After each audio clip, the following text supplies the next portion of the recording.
The Meeples and Miniatures podcast is sponsored by Two Fat Lardies, Coat Arms Paints, and Wargame Soldiers and Strategy magazine, as well as the generous donations of you, the listener.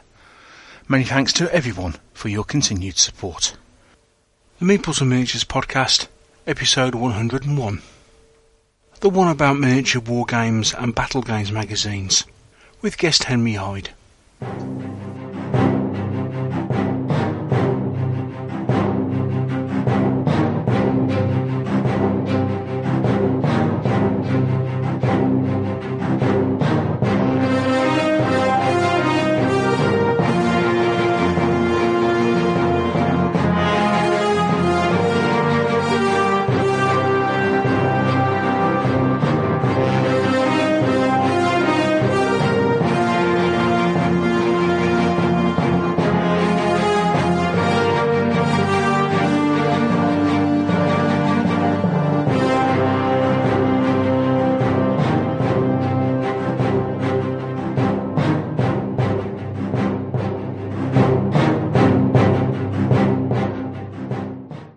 Well, hello and welcome to another episode of the Meeples and Miniatures podcast with me, your host, Neil Shuck. This is going to be a change to your advertised podcast. Originally, I had planned to, in this show, be looking back at your feedback about episode 100 and also your thoughts on the podcast in general. What you liked, what you didn't like, that sort of thing. And I was also going to look back at my top board games of 2012. Well, unfortunately, or maybe fortunately, we've had to delay that particular podcast episode, primarily because news has overtaken us in several different things. Next week we're going to be having a podcast about Empire of the Dead. This was a rule set that Westwind published at Salute last year. They have just launched a Kickstarter for their next expansion range of miniatures, and I'm going to be interviewing Andy Cooper all about that and also reviewing the rules. So that's what to look forward to next time. However, on this show, as you may have heard earlier this week, the news was actually announced on the 13th of February, 2 UK Wargaming magazines are to merge. Those two magazines are Miniature Wargaming and Battlegames. Now, I've just had the opportunity to catch up with Henry Hyde, editor of Battlegames and the new editor of Miniature Wargames magazine, and I got a chance to chat to him about all these changes. So, we'll take a quick break.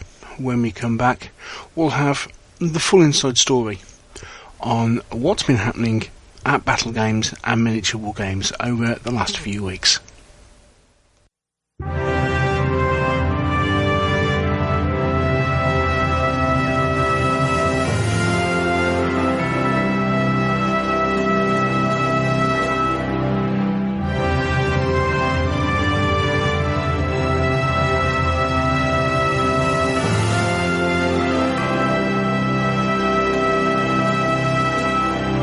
The Meeples and Miniatures podcast is sponsored by Two Fat Lardies. Two Fat Lardies are a UK company that produce rule sets for wargaming for multiple different periods. Whether you're looking for a division or army level game in the Napoleonic era, or a skirmish game during the American Civil War, they will have something to whet your appetite. Their games include titles such as Sharp Practice, which is a Napoleonic skirmish game, Through the Mud and the Blood, gaming in World War I, Charlie Don't Surf, a company-level Vietnam game, and their most recent title, I Ain't Been Shot Mum, version 3, company-level World War II rules. They also have available the original Kriegspiel rules, produced originally in 1824 by von Reiswitz. So whether it's a piece of wargaming history or the most up-to-date and current wargames rules on the market, you can find them both at Two Fat Lardies. Check them out at www.twofatlardies.co.uk and play the period, not the rules.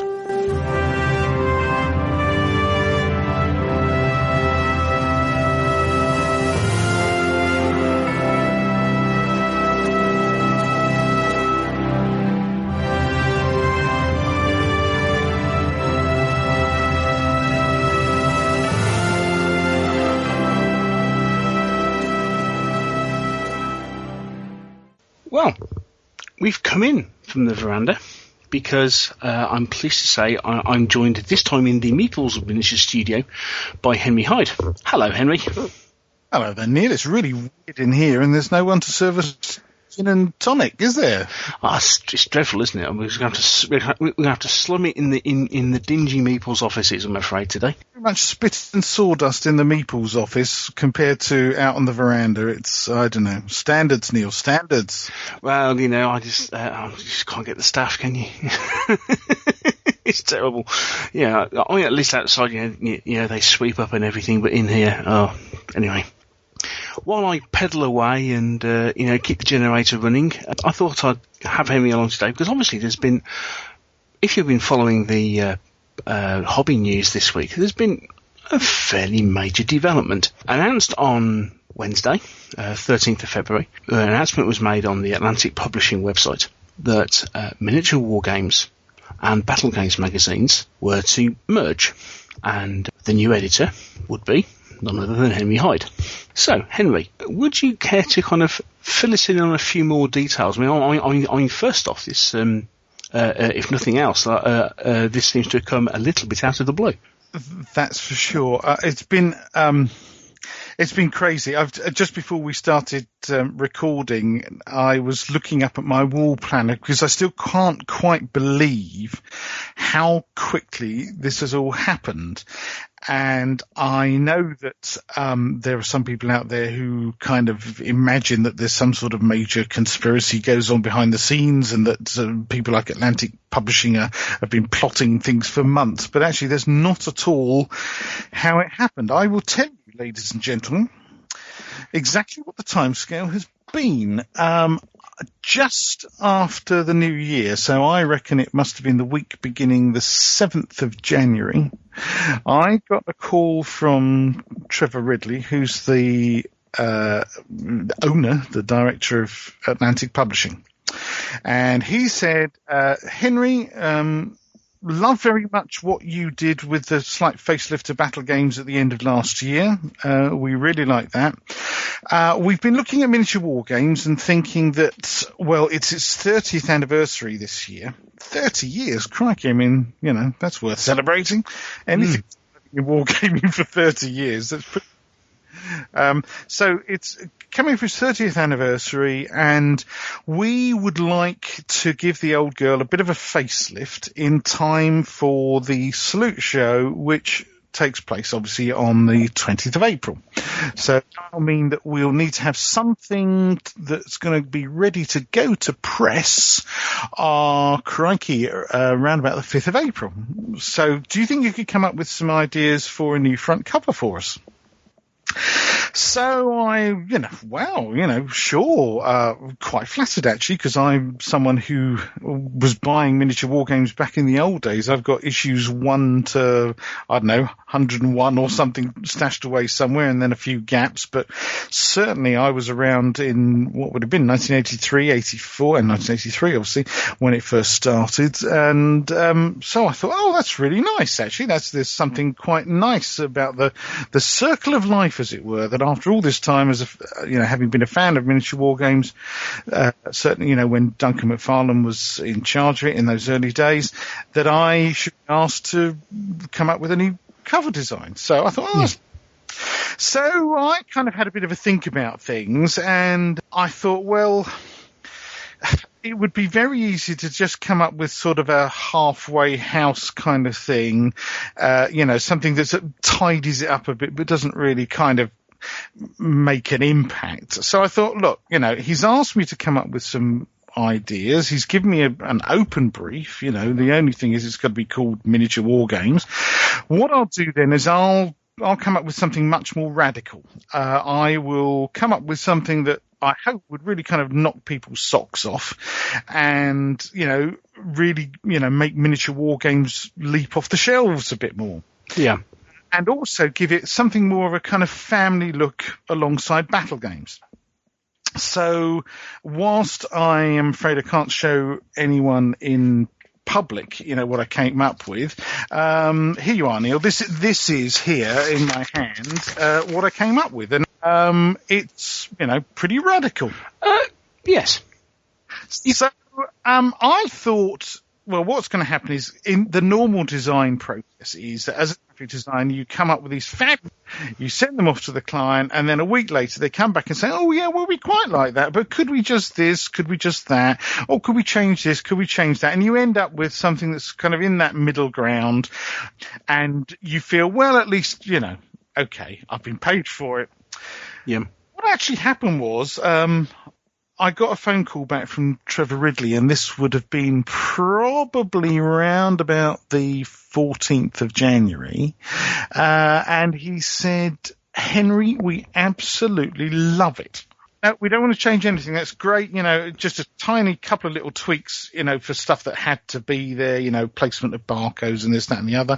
But basically, we love it. So, Henry, he said, could you please come up with something to show us what the inside might look like if we were able to redesign the inside?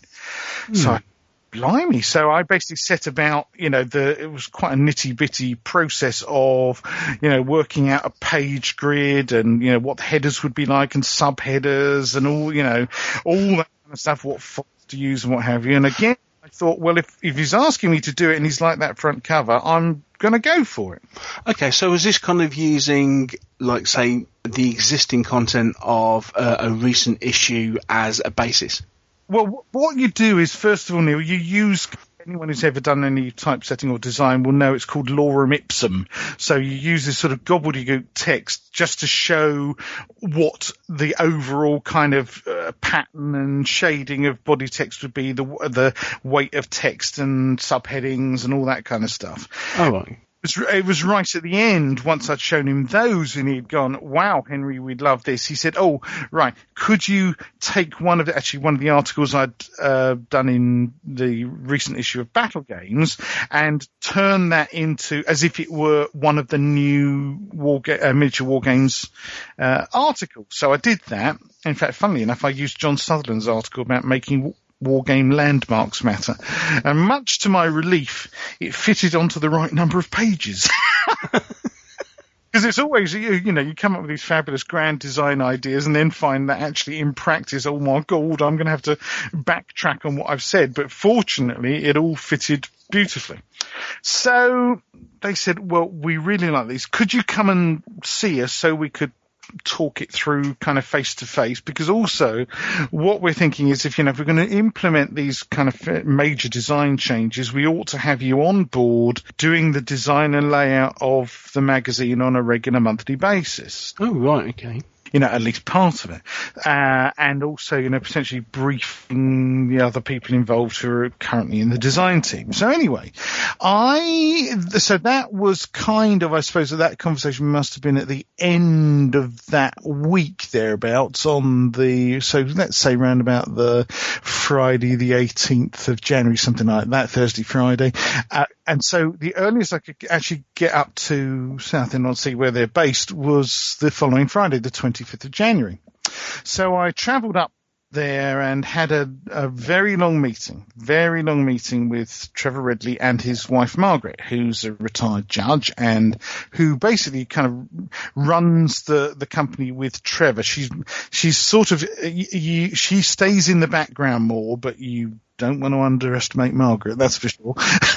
So we had a very long conversation, starting off with, you know, the design ideas I come up with and how much they really liked them and how excited they were about, you know, what this would do for miniature war games in terms of its impact on the shelves and, you know, in their eyes, you know, giving miniature war games a radical modernization, because I think it's been some time really. What they said to me, you know, that obviously Andrew took the magazine over from Ian Dickey about 5 years ago, something like that. Yeah. The magazine had slipped. I think that would be fair to say.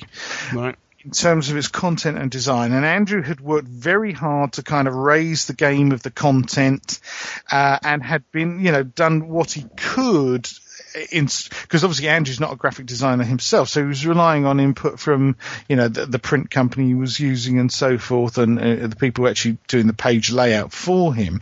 He was relying on them to sort of give him advice about look and feel, but wargaming is a very specialist hobby, and I think it confuses a lot of your standard, typesetter designer, desktop publishing type people, because the kind of detail that wargamers want to see and the kind of photos they want, and taking into consideration the fact that certainly in historical wargaming, as we've discussed many times, Neil, wargamers aren't getting any younger, and so you need to be aware of things like the font that you use to make it easy to read and so on and so forth. And I think it's fair to say that Andrew had perhaps not been best served by some of the people he was working with, and so when Atlantic took the magazine on from Andrew, they'd sort of wanted to kind of give it a facelift, and they'd sort of done a bit, but for them the main consideration was obviously they just spent a lot of money investing in taking over Miniature Wargames, and the most important thing was just to keep the thing on the newsstands. Yeah.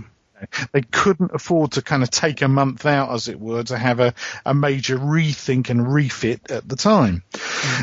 But, and of course, you've got suddenly an extra source of major competition with Wargames Ultra and Strategy coming back onto the market. Absolutely. I mean, there was already the relaunch of Wargames Illustrated with all the money that Battlefront poured into it, and the way that transformed the look and feel of Wargames Illustrated. Mm. And yes, the re-emergence of a very stylish, hi Guy, hi Jasper, hi Christy, very stylish Wargame Soldiers and Strategy magazine. And I can remember having discussions with the guys when they were first designing it, and it good on the newsstands, and it's a smart magazine, very nicely laid out. And so, by comparison, the fact of the matter was that Miniature Wargames was looking a bit tired, right? Mm. So this is why, Ridley, to his credit, Atlantic Publishing thought, well, for the 30th anniversary, we need to do something for the old girl. It's time she had a new perm and all the rest of it. What can we do? So all these ideas were sort of discussed, and so he was kind of over the moon. And I have to say, I gained, I already respected Trevor Ridley as a very shrewd businessman, but I gained a respect for him as someone with an eye for design. I mean, I don't know if people know, Trevor Ridley actually is still, but hardly does it anymore, an extremely talented illustrator in his own right.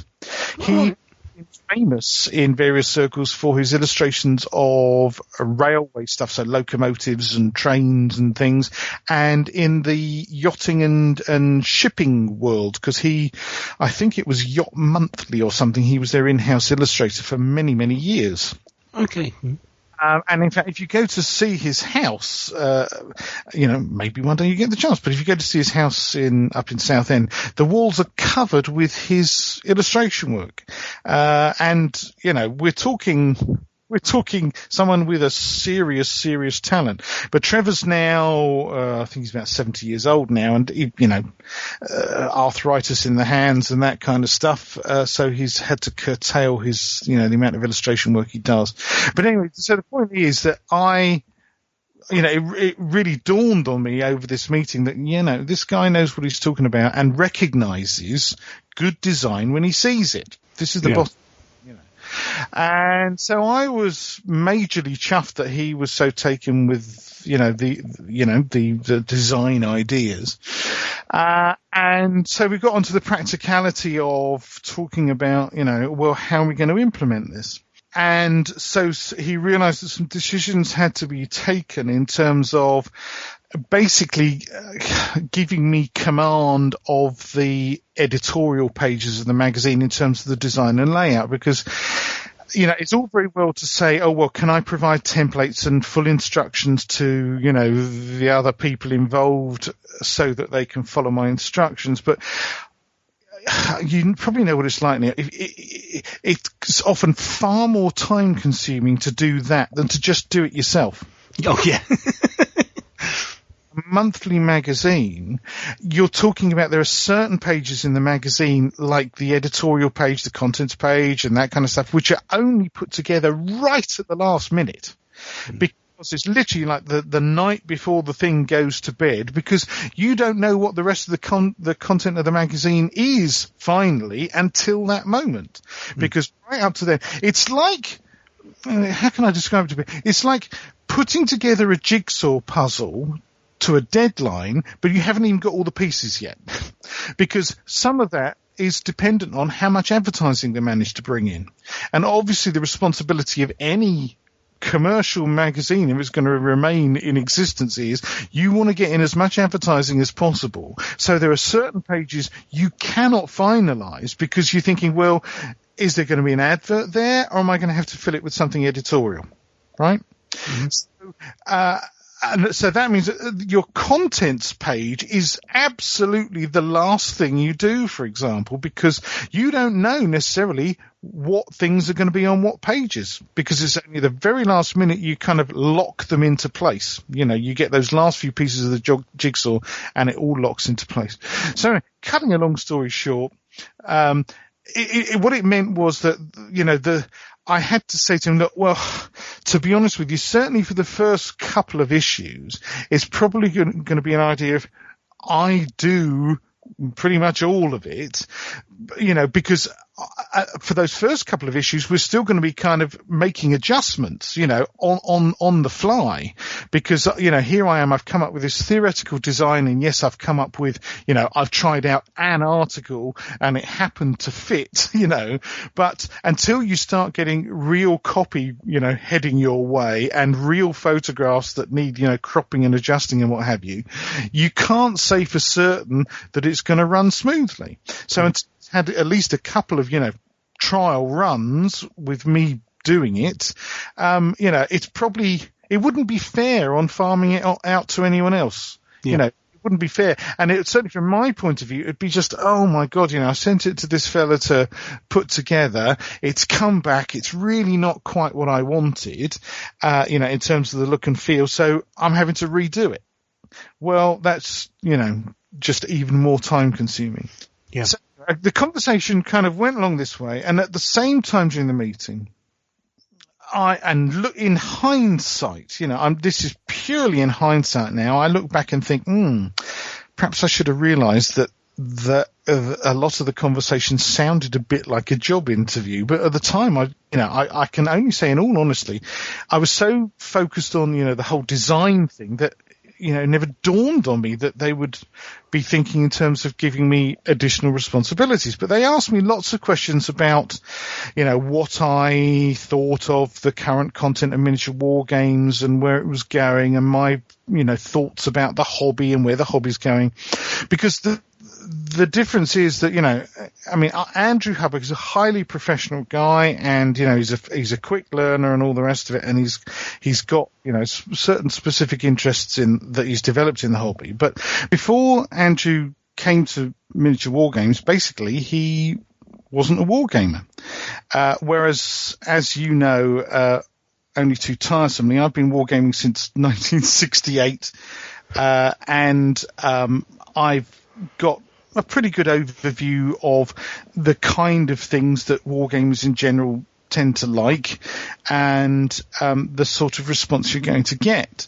And so basically Trevor and Margaret Ridley were just really interested, it seemed to me, on getting my take on the hobby and where miniature wargames sat in the hobby, and what people thought of the magazine vis-a-vis, you know, the others, Wargames Illustrated, Wargames Soldiers and Strategy, even the French, you know, Ve Victis and Lorenzo's Dardi e Piombo in Italy, you know, because we're keen to broaden our appeal internationally as well.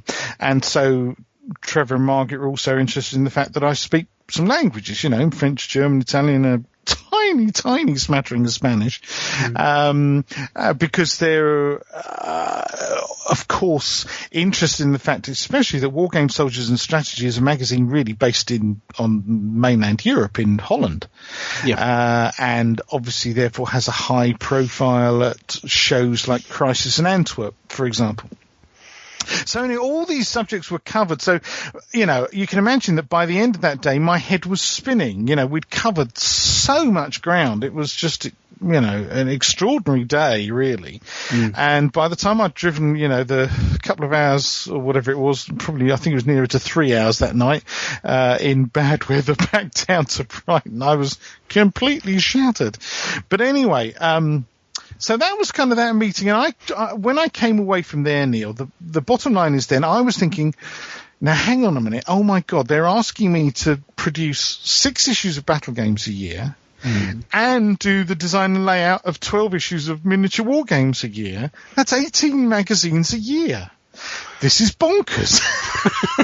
It's a fair bit of work, isn't it? Really, is this even humanly possible?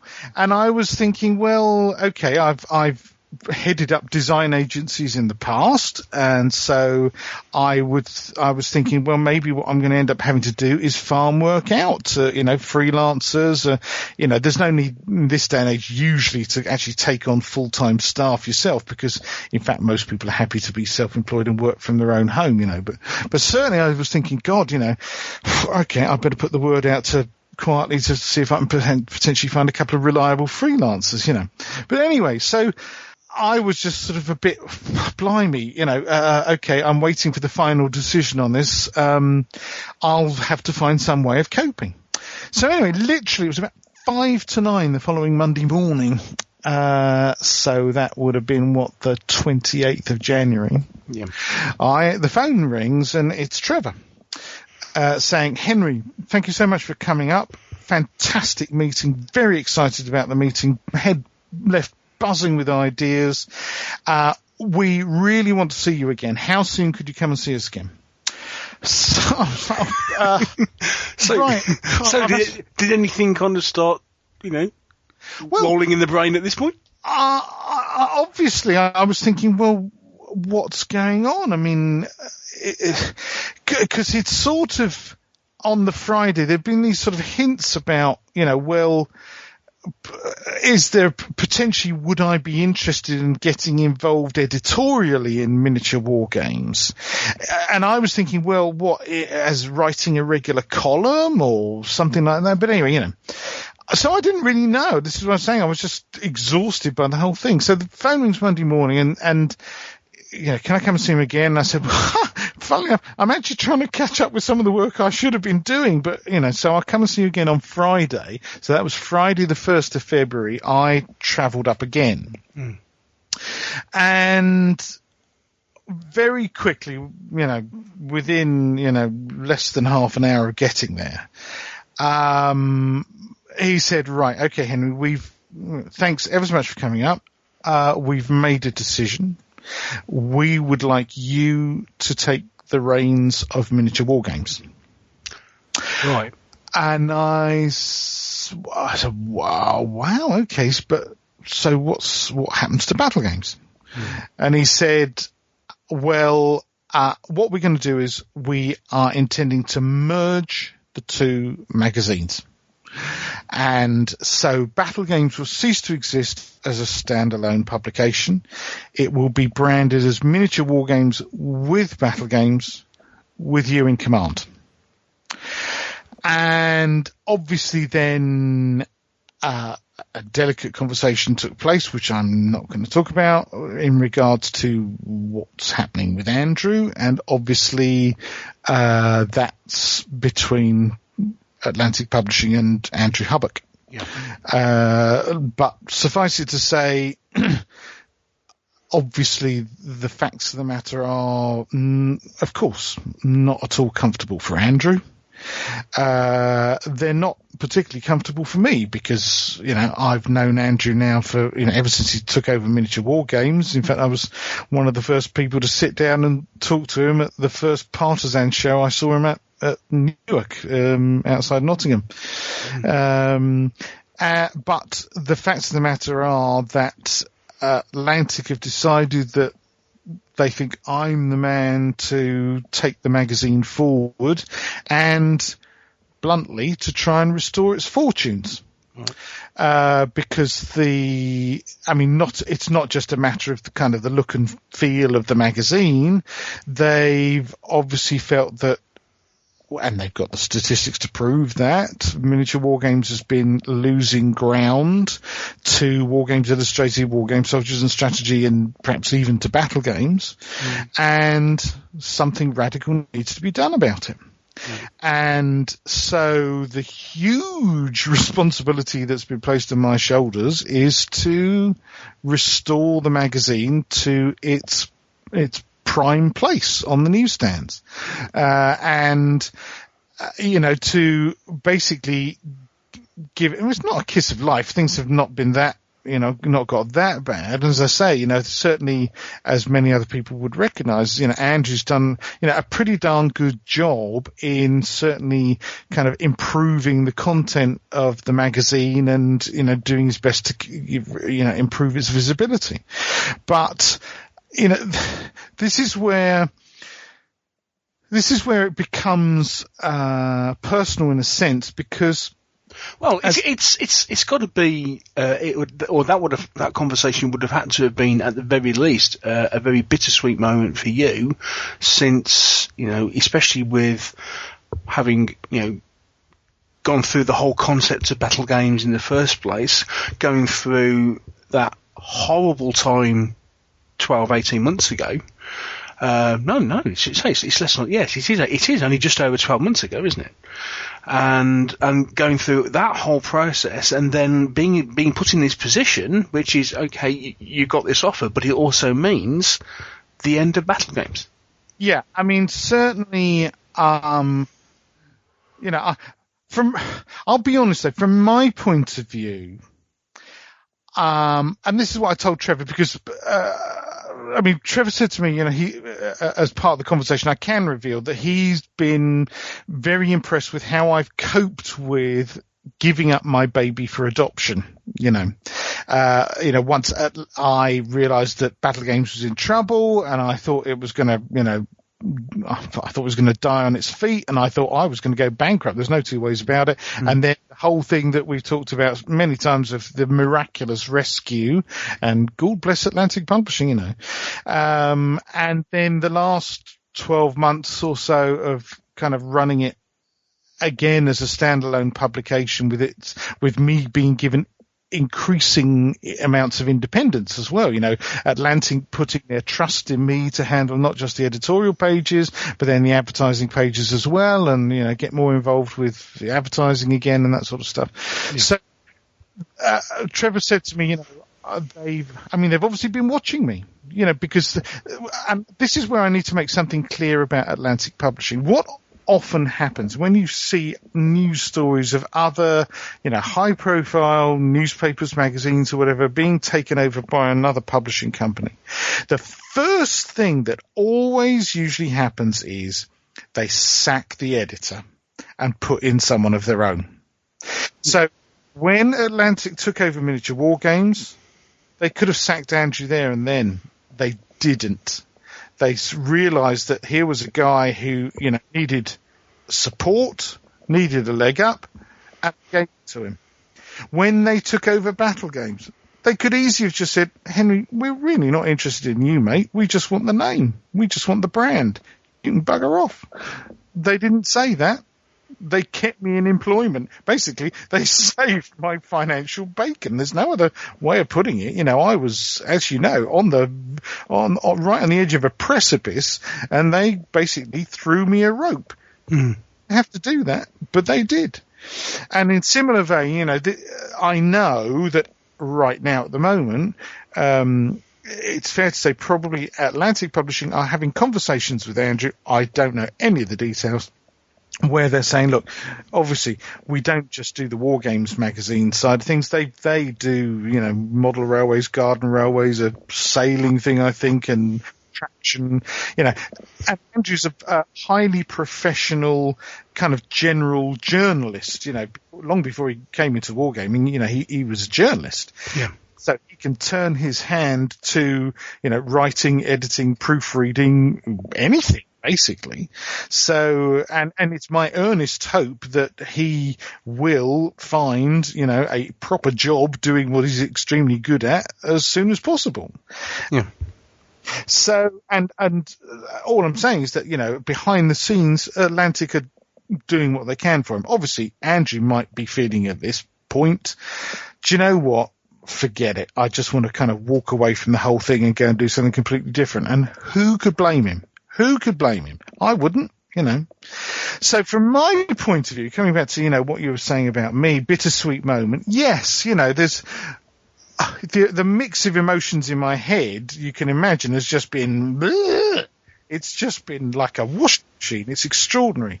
So at the same moment as I'm being offered this incredible opportunity, because that's how I'm seeing it, at the same time, I'm kind of kissing goodbye to my baby. That famous red cover that has grabbed everyone's attention for, 6-7 years now. I've lost track of time. There's 7 years, isn't it? Good grief. Is obviously going to be replaced by the one you've just seen, Neil, of course. And it's something that we talked about, for example, on the last View from the Veranda we did together, the fact that, this idea that you had of this red cover leaping out of a newsstand, proof of the pudding was in Smith's, there it was, and it did exactly what you intended it to do in the first place. So, yeah, it is a real shame to see that go. And, at the same time, Neil, it's, looking from my personal perspective, that in itself has meant for me personally, I've achieved an ambition, right? Yeah. So I have had, even though it's only going to, issues 33 and 34, don't you kind of feel like it would have been nice to get to 36, so 3 binders full, but never mind. For issues 33 and 34, that's been my baby on its own 2 feet, on the shelves at Smith's, shouting at people, pick me up, pick me up. And the reports I've had, the initial feedback is it's been doing well. Now, therefore, this is why it was important for me when I did a redesign, and I'm glad I did, because I didn't know this at the time. When I was doing this redesign, it's only sheer coincidence that I decided to give it this kind of family feel with Battlegames. And so it's just, incredible coincidence that at least I feel that there's something of Battlegames that will be living on visually the new miniature war games. Right? Well, that's the first thing. So in a sense, in terms of giving me peace of mind about what's happening, I felt, as I say, that I've achieved an ambition. There's the magazine that I created, and it has finally, with the help of Atlantic Publishing, because as we've discussed many times, there was no way I could have done it on my own, made it onto the shelves of Smith. The other major point, Neil, is from my point of view, I'd done so much grieving when I thought I was going to lose Battlegames completely at the end of 2011. Yeah. Now I'm kind of I've got more equilibrium about it. Yeah. I feel like, right, actually, and this is obviously what I'm having to convey to Battlegames subscribers, the instructions I have been given, the words that were used by Trevor to me were, we want miniature war games to be Battlegames plus. Okay? Okay, so if that's what his wording was, and it was seen that miniature war games has been the magazine that is suffering, and why is it not miniature war games that is going by the board, and then Battlegames being promoted, and then becoming something of a monthly magazine? Why is it the fact that Battlegames has to go? Very, very simple. First, miniature war games is the one that's been around for 30 years and has got the widest distribution and more subscribers and more readers. Right. Secondly, Miniature War Games is the name that Atlantic Publishing has paid W.H. Smith a fortune to register on the shelves. Right. Now, Battlegames has appeared because what happens is Atlantic Publishing has got all its titles registered with W.H. Smith's, right? And they've been around for years, and I'm trying to find. So they've got Miniature Wargames, Traction, Garden Rail, Narrow Gauge, and a couple of others, right? Those have all had specific fees paid to W.H. Smith's to be carried on the shelves of Smith's. As part of the fee structure, Atlantic Publishing have a certain degree of leeway in this promotional fee, and we've discussed that terminology before, that to W.H. Smith's, which means that once in a while they have the option of doing a special promotion on something else. Right? Oh, which is why, for example, they've been able to package Battlegames with Miniature Wargames in the past and stuff like this. That's a lot easier. Because that's just miniature war. Did you notice when that happened, the front cover of Battlegames wasn't showing in the packaging? Right? It was only once you'd open that polythene bag that you discovered, there's an issue of Battlegames in here. So effectively, that was Battlegames just being given away as a free gift with Miniature Wargames. Right, okay. The name Battlegames wasn't actually appearing anywhere. It wasn't even promoted. They didn't even say in those issues of Miniature Wargames, oh, by the way, there's a free gift with this issue, and it's a copy of Battlegames, right? Yeah. It was done very, cloak and dagger. And then once they'd realised, that's actually had, very positive effect on the sales of Miniature Wargames, in fact, let's take a punt on using some of this little pool of money in this special promotional fund to give Battlegames a punt for a couple of issues as a standalone thing, right? Right. So issues 33 and 34 basically gobbled up that little pot of money. And at this point, it would have had to happen anyway. Two things would have to happen. First of all, Atlantic, they still are waiting for the stats from W.H. Smith as to how many copies of Battlegames actually sold as a standalone thing. So then Atlantic would have to look at that and go, okay, it would be worthwhile as actually regularly printing up X thousand copies extra of Battlegames and asking for Smiths to stock them. The second thing that has to happen is W.H. Smiths have to say, yes, we like this magazine. It's helping us to make money. Right? Yes. Even if Atlantic had said, yes, we want this, W.H. Smith's could have turned around and said, nah, it's not producing enough turnover for us to be interested, right? Right. Thirdly, W.H. Smith would say, even if they said, yes, we like it and it's making its money, right, now hand over a promotional fee. Okay? Right. There are still 3 major hurdles there before we could have said for sure, right, Battlegames is on the shelves of W.H. Smith's permanently. Okay? Right. And at least 2 of those steps are kind of outside Atlantic Publishing's control, and certainly outside my control. So there's all those reasons that just make it logical to say, right, now what we need to do is this thing that I described in the letter I sent out as what's happened is in true Patrick O'Brien Master and Commander style, the frigate has boarded the 3-decker. We've done all these clever ruses. The cheeky little ship has climbed aboard the big ship. But what we've still got to recognise is it's a big ship. Yeah. Now, before we go any further, again, I just want to address a question because there'll be some people out there, and I must admit, I had a couple of conversations at the time when Atlantic took Battlegames over, which would say, well, surely even 12, 14 months ago, you could see this sort of thing coming because looking at the way the wargaming market is and sustainability of different titles, is it at all possible that a single publishing house could sustain 2 magazines in that marketplace. And so some people would turn around and say, well, actually, this was on the cards right from the moment that Atlantic took over Battlegames. Right, 2 responses to that. The first one is, isn't hindsight great? Hindsight's always 2020.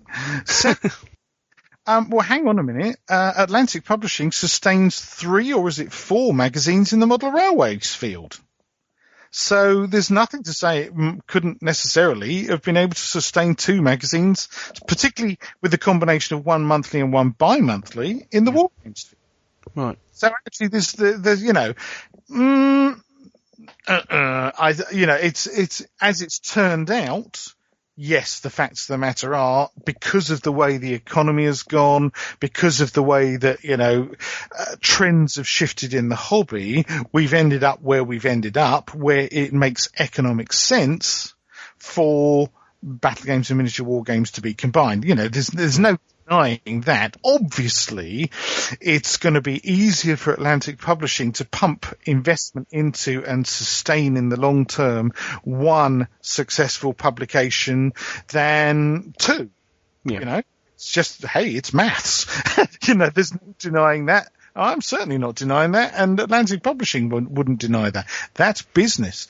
I think this is the thing that also, I've had other messages along the lines of, oh, yes, this is what the suits do. They're only interested in the numbers and, they're all bastards and, Well, the fact of the matter is you really don't have to react that extremely. First of all, as I've said, actually Atlantic Publishing have behaved remarkably decently towards, both Andrew and myself in the circumstances when they took over the magazines. Secondly, actually, Atlantic Publishing, whilst they do have whatever it is, 8 or 9 titles on various things, they're not actually a big company. They're just actually very, very efficient. All their titles are enthusiast titles and are run, just like Battlegames and miniature war games, by very small teams of enthusiasts. I mean, Battlegames, as you know, has been for several issues now and many issues before they took over, just me, literally me sitting here editing, designing, taking photographs, doing some of the writing, creating the whole shebang. War games, even under Andrew. And okay, Andrew doesn't claim to be a designer, but it's just been him doing the editing with all his contributors, same as me. And the contributors are all enthusiasts who are prepared to put up with, frankly, rubbish fees for writing the articles because they just see, well, it's some money for my hobby. And you've got a designer, you had the designer layout guy at Atlantic and Juliet who does the advertising pages. Okay, we've been lucky because we've got Media Shed who sells the advertising. But basically it's a very, very small team of people. So at the most, say 4 people putting together miniature war games. And it's like that for all their other titles. And in fact, some of the titles, it's the same production team, just a different editor. So overall, Atlantic Publishing is actually a small business. You might be talking about, 20 people.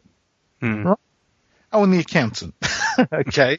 So it's actually, people imagining that this is some big, bully boy, massive company. No, not in the slightest. It's probably the same sort of size as Caravanserai. When you think of Caravanserai, they've got Wargame Soldiers and Strategy, Ancient Warfare, Medieval Warfare. They're probably going to be doing another warfare soon, aren't they? Renaissance Warfare or something. So there's Jasper and there's Guy and the other people who are editing the other magazines and the design team that they have putting together those magazines and the people at the print house. And I'm not sure who sells the advertising for Caravanserai. Is it Guy? I'm not sure. But anyway, a small team of people, maybe, let's say 12 people. So nothing in the hobby in general, we know this, Neil, the biggest thing in our hobby by a country mile is Games Workshop. Everything else is dwarfed by Games Workshop. Plastic Soldier Company, bless his heart. Will down in, I forgot where he is now, is he? Heathfield, or not far from me. I've forgotten the name of the place. How ridiculous is that? There's Will and Anita, and I think he's just taken on one other lady as well to help out. And he's got his other people who are kind of designing the molds for him, and he's got the guys at Renedra, isn't it, doing the molds, and the other guys doing the tooling and what have you. But basically, we're talking about a remarkably small number of highly dedicated, highly talented people. Yeah. I digress. We're moving away from the magazine here, and I've waffled so much, Neil, I can't remember what. Okay. So, I think you kind of answered that to a great extent. As you said earlier, essentially we're in a situation where the frigate has boarded the first rate and has taken over. Obviously, from a Battlegames reader's point of view, at this point they'd be away and celebrating or what have you. The people who are on the first rate, in this particular instance, the existing readers and subscribers for Miniature Wargames, I'm sure could probably at this point be going, hang on a minute, what's going on here? Completely understandable. Funnily, just before we started recording, I've been online. I've done a post on TMP and WD3 and on my Facebook page to say thank you to everyone, because when this first happened, and as I've described, it's all just happened so quickly. I'll be honest, I still haven't quite got my head around it. Also, because I'm in this peculiar position where I've still got to produce the last issue of Battlegames, issue 34, which goes to press, on the 26th of this month, and I'm looking at the calendar thinking, oh my God. But anyway, I've done a thank you because once I'd sort of discussed the details in depth with Trevor Ridley about, what's happening with Battlegames, and the fact that he is he's a big supporter of the attitude to the hobby that Battlegames has taken, and these things are hard to describe. I think we've tried to do it in the past, Neil, but I sum it up as pretty much as, well, it's about the game, right? Mm-hmm. And Ridley really likes that. He sees that as what made Battlegames a very distinctive voice in amongst, all the publications out there. And my approach to editing and so on and so forth, has obviously given Battlegames a particular personality, unavoidably, because that's what I set out to do in the first place. Mm. And therefore, you're quite right. There's going to be a certain portion of people who have been faithful supporters of Miniature Wargames who are now in shock. Now, I fully expected, as I said, that when the news broke, I thought it was going to be kind of 50-50. Thought, okay, once the Battlegames subscribers and readers get their heads around this, they ought to be pleased and true, as exactly as I thought, sad about, we really liked your Red magazine, Henry, and the Battlegames name and all the rest of it. It's a shame to see that go. And in fact, it's amazing to me that, some of the Battlegames readers and subscribers seem to be even more attached to the name and the look than even I was, Yeah. Because if there's anyone who really ought to think about it, as you kind of intimated earlier, probably it should be me. But because I'm having to put my business head on, and I can see the personal, career opportunity for me bluntly, I've kind of reconciled myself to that. But, I sort of fully thought and fully expected and would have completely understood basically, the forum pages were howling for my blood and howling for the blood of Atlantic Publishing, and basically putting this down as some kind of dead, ghastly deal of pirates, boarding their ship and turning it into something that they absolutely hate. Yeah, well, I mean, of course, depending on how often you've read the magazine, your perception may be that Battlegames stands for old school wargaming, horse and musket, and doesn't do anything else to deal with, anything else modern in the hobby. And therefore, if you're into modern wargaming, or if you're a fantasy or a sci-fi enthusiast, well, hang on a second, you've just destroyed my magazine. Yep. I know that's not what's going to happen. And I'll come back to some of those points you raised about Battlegames in a minute, but let me just finish what I was saying about what the reaction's been. I mean, what can I say? Gratification and pleasure. The response has been 99% extremely positive.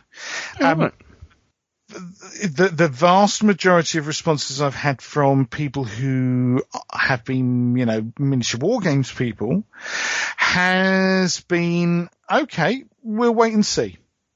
Let's not prejudge. Let's see what the man's going to do. And I'm incredibly grateful for that. Yeah. Really, that's the most I could possibly have asked for. And the fact that it's been, many people have been even more positive than that.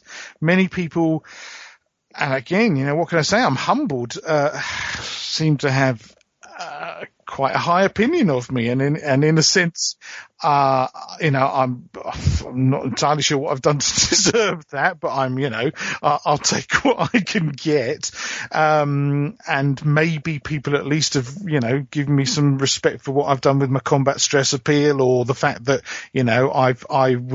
I've been captaining my little frigate against all the odds all this time, and somehow have ended up making a success of it, So for whatever reason, there seem to be a lot of people out there who are at least saying, well, come on, all right, let's give the man a chance. And I fully and completely understand that if in a few months' time they think, nah, it's rubbish, it's not what I want, then they'll walk away, and I wouldn't blame them. I wouldn't blame them. Of course, there've been, and I'm grateful for this. Only a very, very, very small number of people who've basically hate what's happened, and perhaps even hate me personally. The fact of the matter is that if you're in business for long enough, you can't make friends with everyone, and obviously there have been a couple of people who feel that for whatever reason I've stepped on their toes, unintentionally as far as I'm concerned, but that's life. You can't please all the people all the time. Is a very small number of people, and again,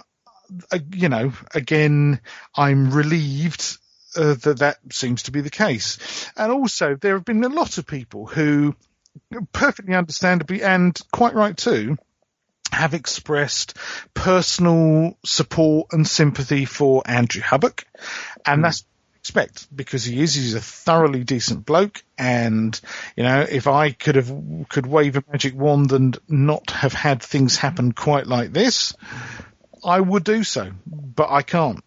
Reality is reality. Let's go back momentarily, if we can, Neil, to what you were just saying about the way that some people have perceived Battlegames. Yeah. As, it's all old school rubbish with bloody Spencer Smiths on plain green tables. Yeah, there's been some of that, and probably it was both the best and the worst thing I ever did was the front cover of issue number 1. Right? My mate Guy holding that bounce stick over those masked Spencer Smiths. Yes.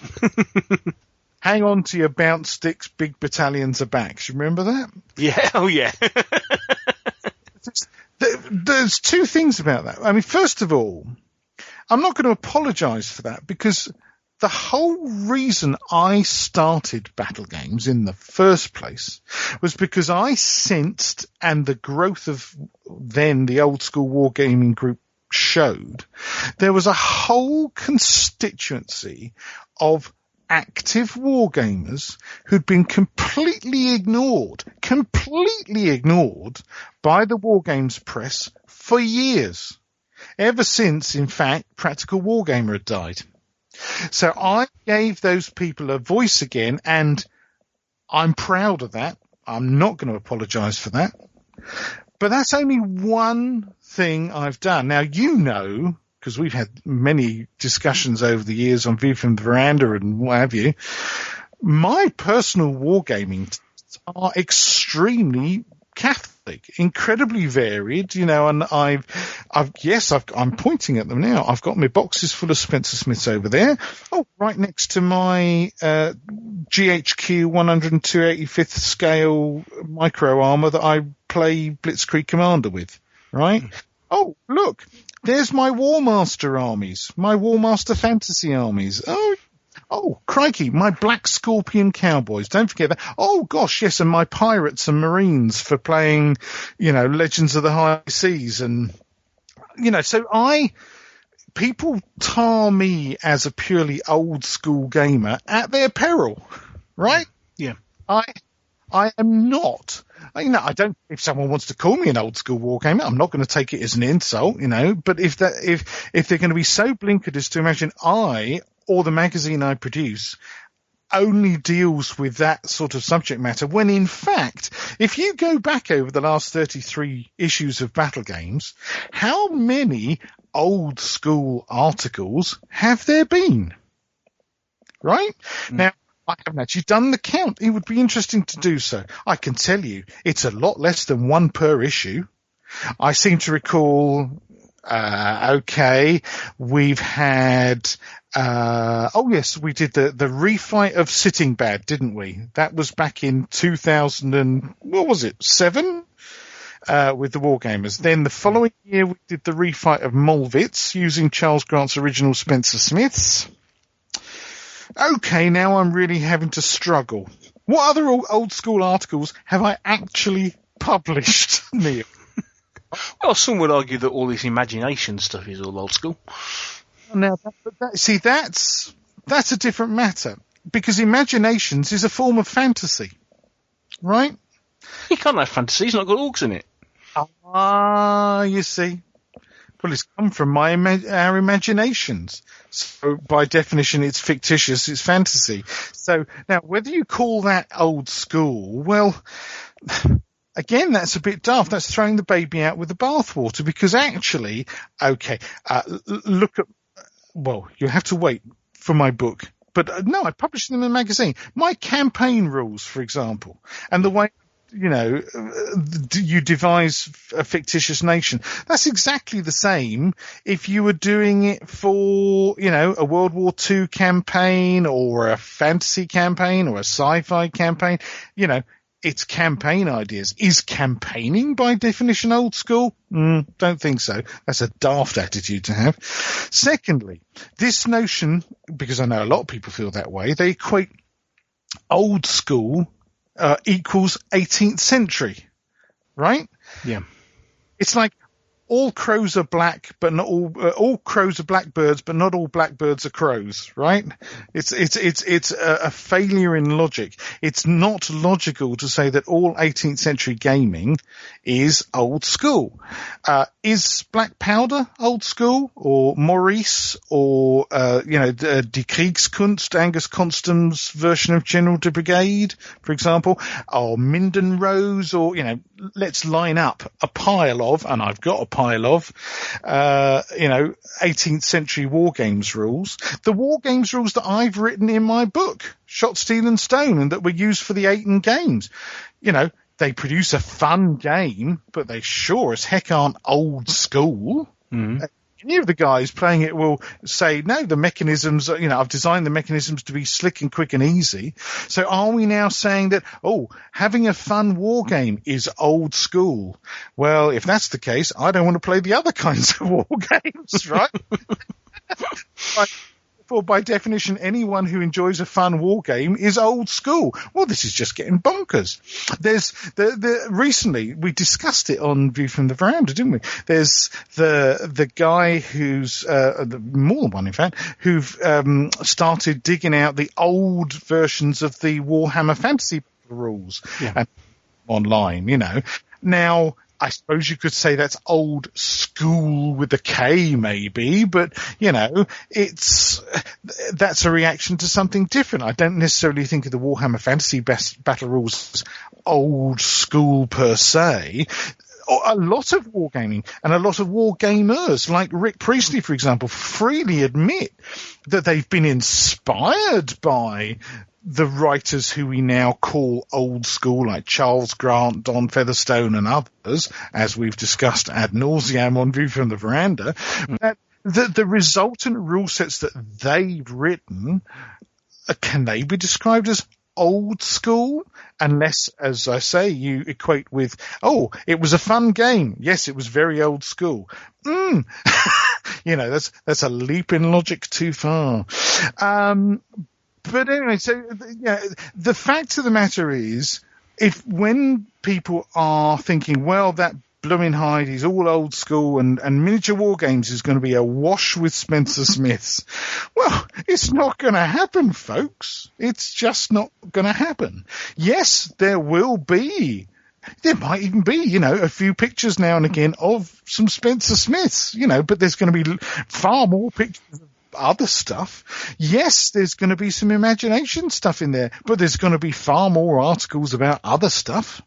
The role of Battlegames, as far as I was concerned, was to address as wide an audience in the war games population as I possibly could.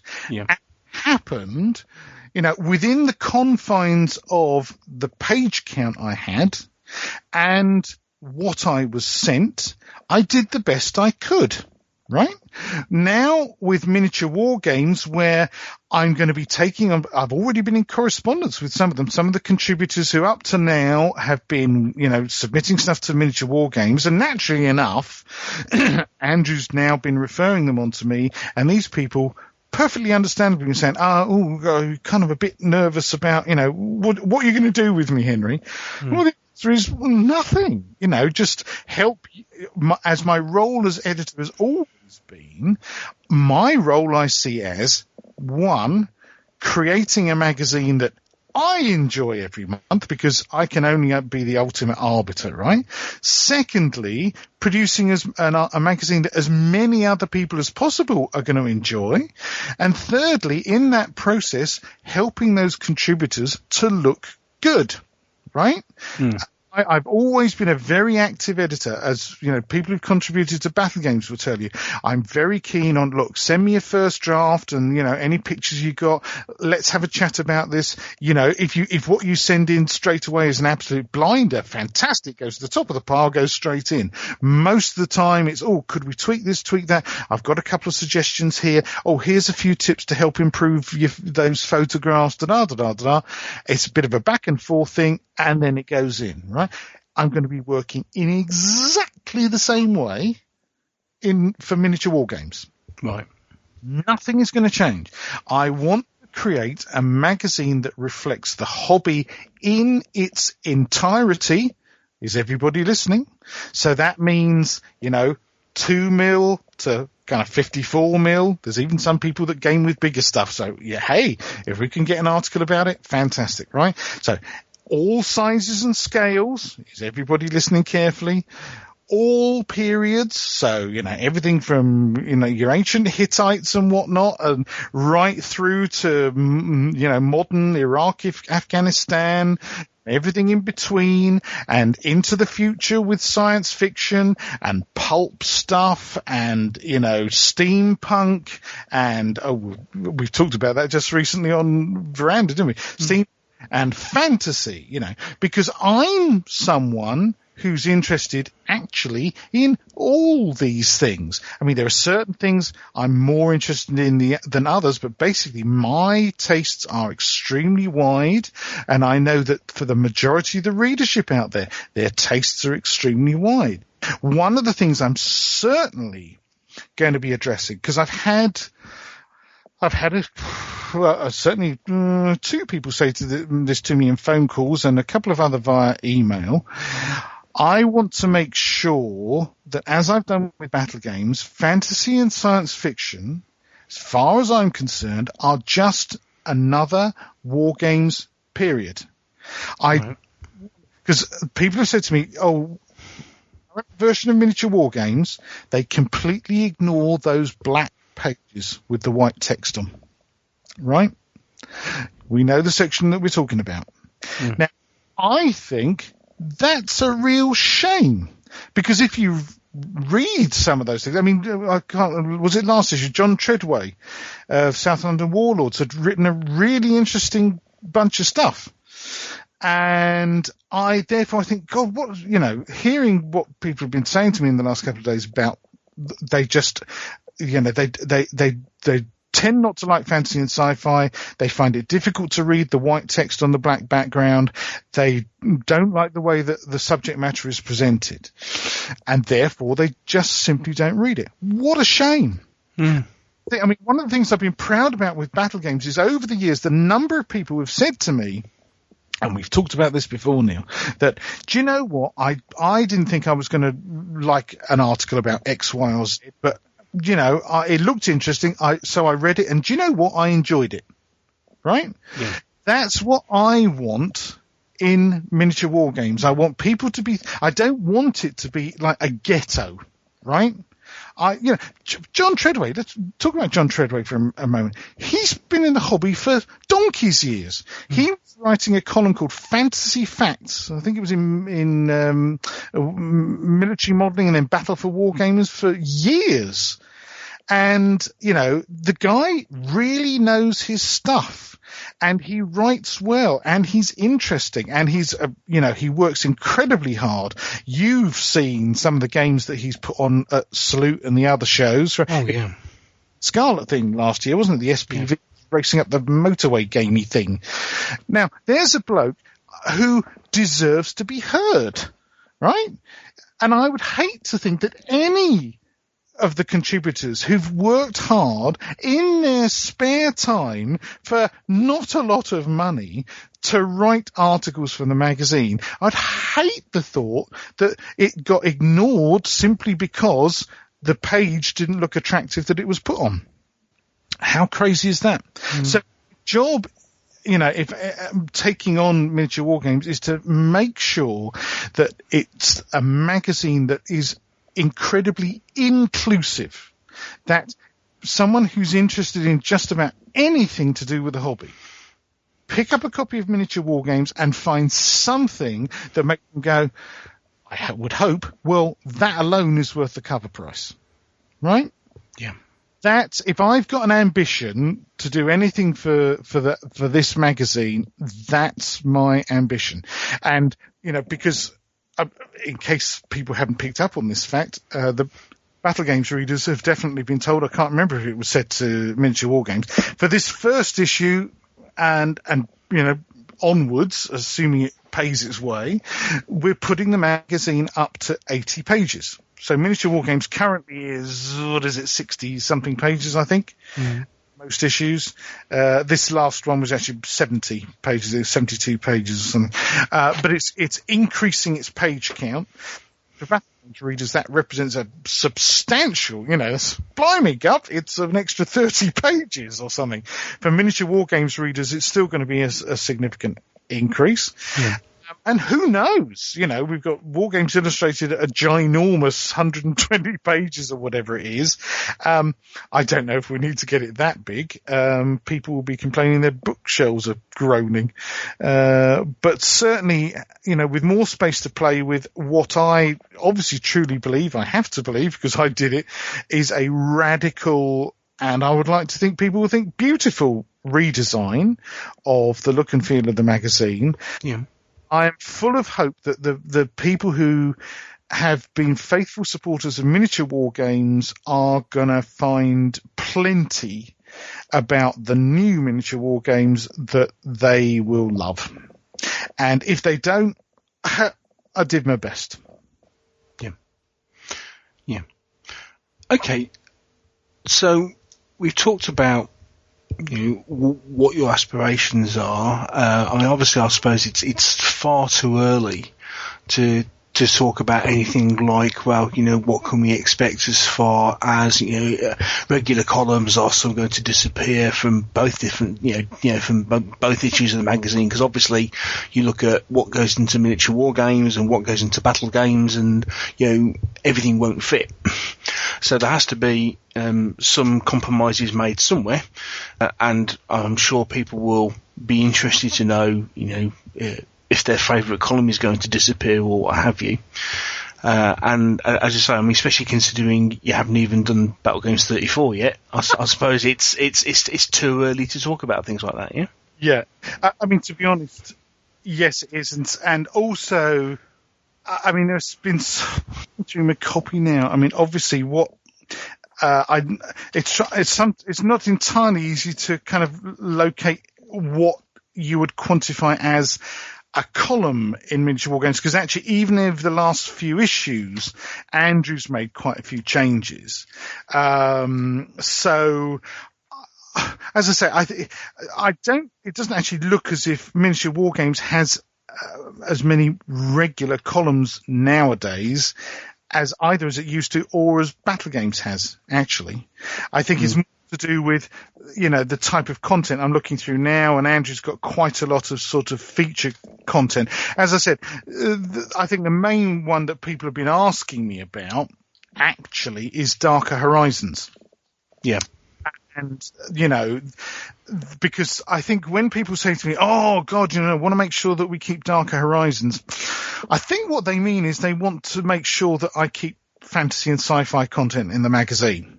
I don't think that people are necessarily completely wedded to a specific column about that genre. I think they just want to make sure that there's going to be, a good leavening of fantasy and sci-fi in the magazine.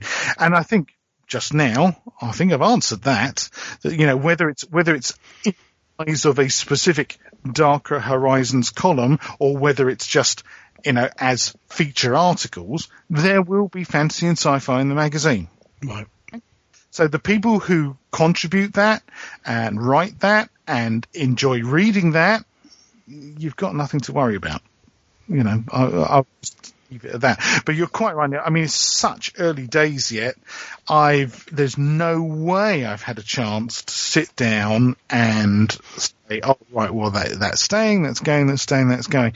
What has happened is, bless his heart, Andrew has sent me this huge bundle of CDs and things with, oh, this is my stockpile of articles, Henry. It's like, oh, my God, I need a parallel life to this lot. So that's fine. But obviously, things like, reviews, I mean, people shouldn't be worried that there won't be reviews. Of course there's going to be reviews. The Recce section's been one of the strongest things in Battlegames ever since it started. So I don't know. You need to bring me up to speed on what, columns or sections of the magazines people are concerned about. You tell me.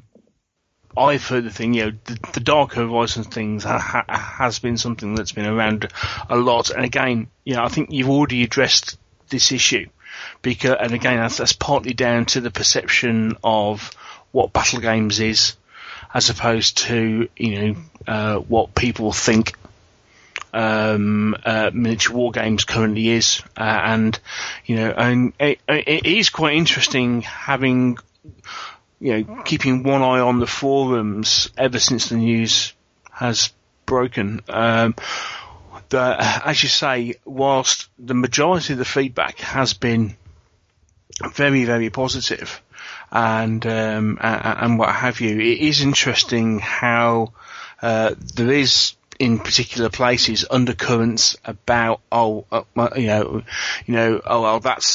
it for that's it for Battlegames. I'm really sad to see it go, and somehow that what you've been producing in Battlegames won't be transferred over into the new miniature war games.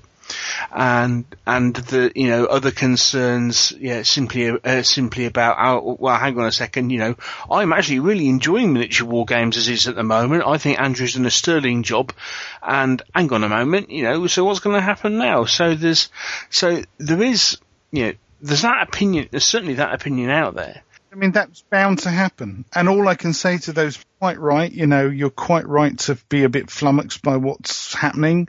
Join the queue behind me, by the way, about being flummoxed about what's happening. But, the fact of the matter is, I am going to be the editor. I am the person that I am, and I make the choices that I do.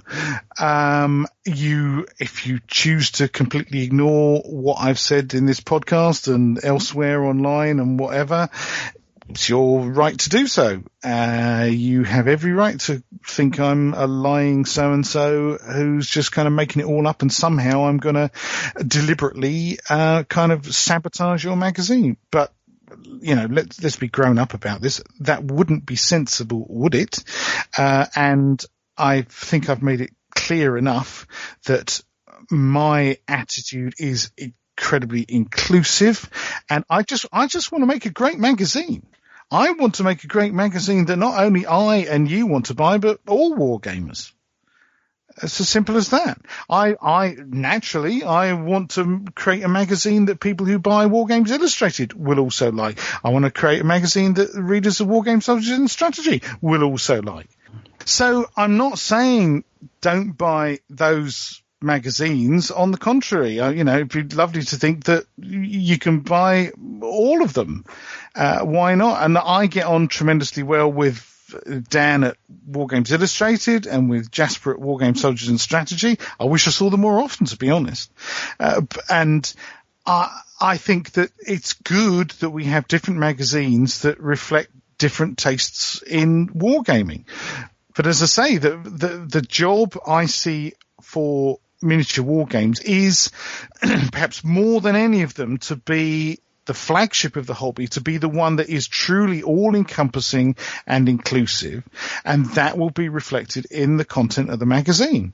And it will be, if you're going to accuse me of anything, yes, it will be more, I think, Battlegames like, in a sense, that the focus is going to be clearly on the game.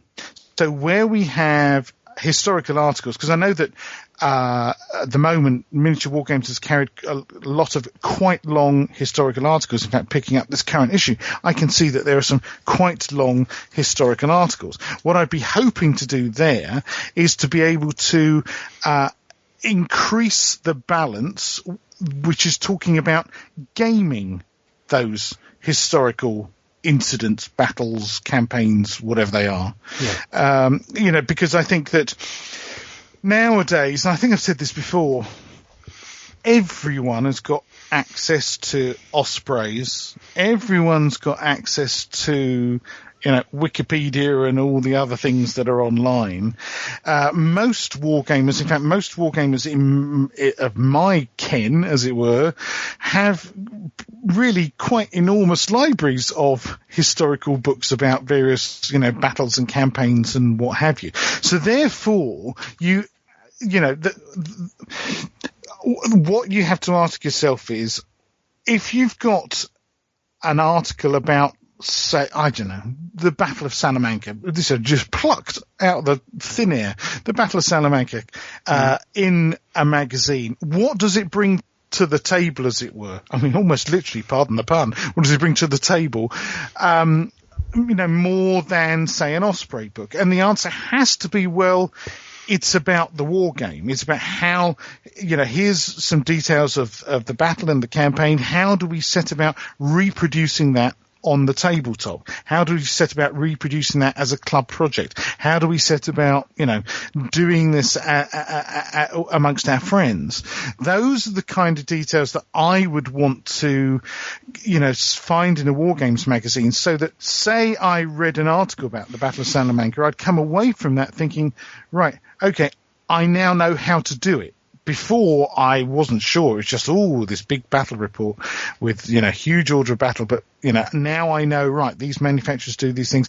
So bluntly, this is where there's something to learn from, bless its heart, Wargame Soldiers and Strategy when they do their dossiers. Yeah. Because, I think they were talking about the Burgundian Wars in their last issue, wasn't it? Something like that, where, here's some history of the Burgundian Wars, here's some of the people who manufacture the figures for the Burgundian Wars, here's how you can paint your figures for the Burgundian Wars, here's the kind of terrain you're likely to need, I'm not saying certainly wouldn't imagine of turning miniature war games into a sort of dossier magazine of the same kind, because I think, frankly, Wargame Soldiers and Strategy does a really good job of that already, and it's not my task to ape what other magazines are doing. But certainly taking things down that road where at the end of the day, what you've got out of the magazine is lots of stuff about wargaming, right? Yeah. And therefore, there may be occasions where, for example, there's a current contributor. A lot of this is kind of off my head. I'm making it up as I go along, as, being forced to answer the question and think about this for the first time, really, Neil. But I would see, therefore, certain pieces in the magazine could become collaborative efforts. So you might have someone who's really strong on the historical aspect, the background to the battle kind of thing, someone else who's a really good painter, someone else who's a really good model maker, someone else who's got quite a good overview of different rule sets you could use. I mean, bless his heart, where are you, Bob Barnettson? I've had so many queries about, Henry, will you bring Bob Barnettson back? Well, that's up to Bob. I've actually sent Bob an email, which I haven't had to reply to yet, saying, Bob, if you feel like coming back and writing some articles, we'd love to have you, because people really loved his pieces that compared different rule sets, but that's up to Bob. He may be more than happy just trundling along over in Edmonton in Canada, just minding his own business and staying out of the limelight. I don't blame him. But anyway, so stuff like that is all I'm saying. So rather than just having a kind of, as I say, a long piece, kind of 10 pages of, this happened, that happened, this happened, that happened, and then kind of a few paragraphs at the end of, yes, by the way, you can wargame this. The blunt fact is there's not going to be that. That is not my editorial style. That is not what I will be doing with my magazine. It's fine to have, a bibliography in an article of, right, well, here's a really useful reading list. And even in this day and age, surely, here's a list of really useful websites. We really need to be doing that. But the focus is whether it's ancient horse and muskets, medievals, World War I, World War II, moderns, fantasy, sci-fi. I don't care. It's about the game. It's in the title, Miniature War Games, and, that's what I'm going to be delivering. So if there are people who really just see miniature war games as their way of getting, a dose of purely military history, things are going to be changing. But it's going to be my job to make the change as painless as possible for people, so that they come away thinking, do you know what? Actually, I see what he means now. Because at the end of the day, it's a hobby. The hobby's about, it's not just military history. It's about playing with toy soldiers. And that's what the magazine has to reflect. Right, before we go, just a few nuts and bolts questions, because I'm sure these are, you've been inundated with some of these, and let's try and get a couple of these out there. Yeah. Okay, subscriptions. Just before we do, I assume that our readers have noticed that our half hours are very, very long. I wasn't going to mention the fact that we'd agreed that we turned around and said, okay, we'll chat about this, and it'll only take a half hour. It's us we're talking about, folks. Anyway, Neil, yes, nuts and bolts, subscriptions. Subscriptions. Okay, so a couple of questions. What happens with people's subscriptions if they are subscribed to one or the other magazines? Then what happens if people are subscribed to both? Right. 2 of those questions I can answer. The people who just subscribe to Miniature Wargames, absolutely nothing happens, of course, because they already subscribe to Miniature Wargames. Their subscription is completely safe. Nothing bad will happen. People who subscribe to Battlegames at the moment, in recognition of, the disappearance of the Battlegames title, as it were, their subscriptions are going to be doubled up. This is what's been told to them in the letter that we sent out, which is that, say you've just taken out a year's subscription to Battlegames. Oh, blimey, I've just taken out a year's subscription to Battlegames, and now you're telling me the blooming magazine's disappearing. What happened?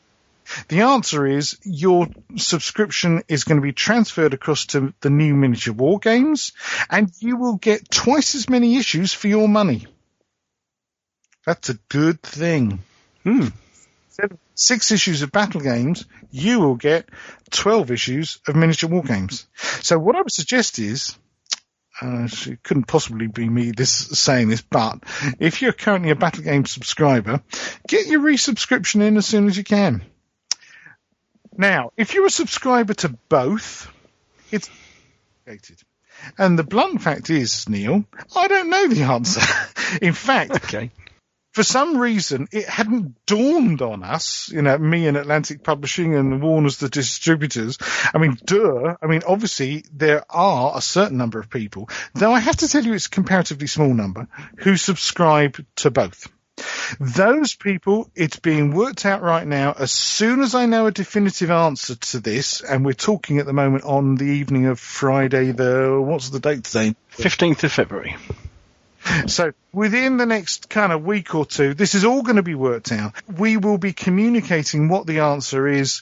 Certainly I'll be communicating it online. It's going to be in the issue of Battlegames that I'm putting together now.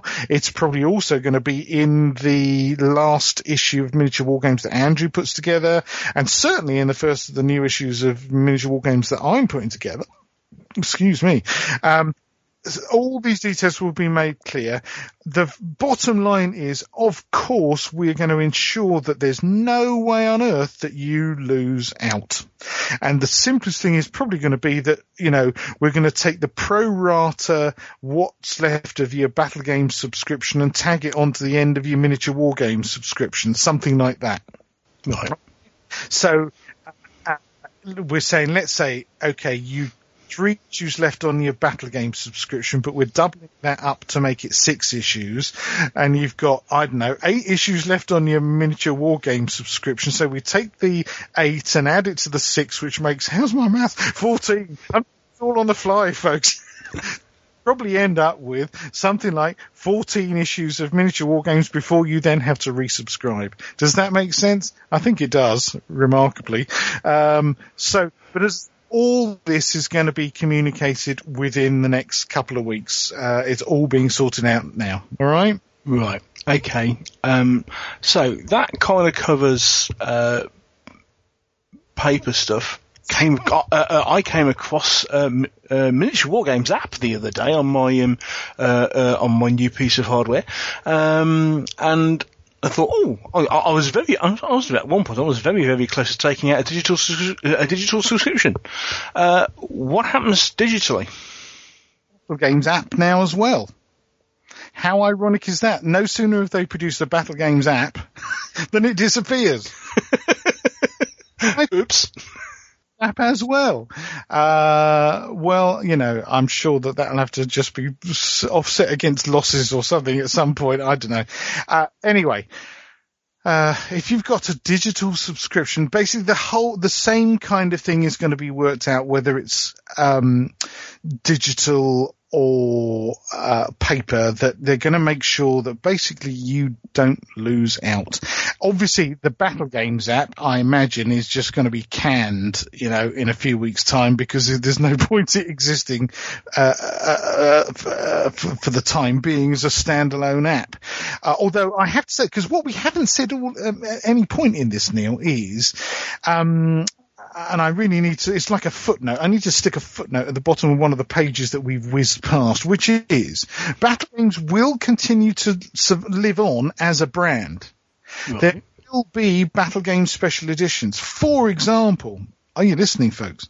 I'm hoping, I've already mentioned to Trevor, that we are going to be able to put together, wait for it, Volume 2 of the Tabletop Teasers. Oh, wow, okay.